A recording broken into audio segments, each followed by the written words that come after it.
پاکستان تحریک انصاف کے رہنما اور وزارت عظمیٰ کے لیے امیدوار عمر ایوب نے واضح کیا ہے کہ اپنی چھینی گئی نشستیں قانون کے ذریعے واپس لیں گے. بانی پی ٹی آئی اور دیگر رہنماؤں کو جیلوں سے نکالیں گے. اسد قیصر نے واضح کیا کہ جعلی مینڈیٹ والی حکومت کو کبھی تسلیم نہیں کریں گے. محمود اچکزئی کو ملک کے مفاد میں صدر کے لیے نامزد کیا. ایک ہی چیز پاکستان تحریک انصاف ملک میں چاہتی ہے، آئین اور قانون کی بالادستی.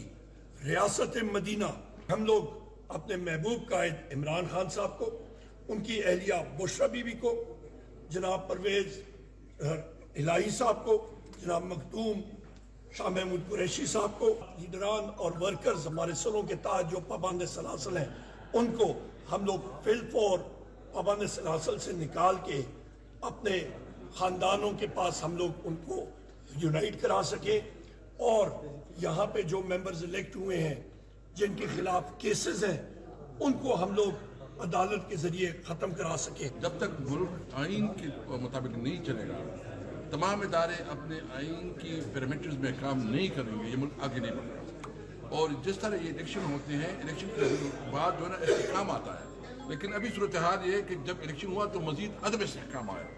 جو حکومت بنی ہے وہ حکومت نہیں ہے، وہ جعلی ہے، وہ جعلی مینڈیٹ ہے، وہ 47 کی پیداوار ہے.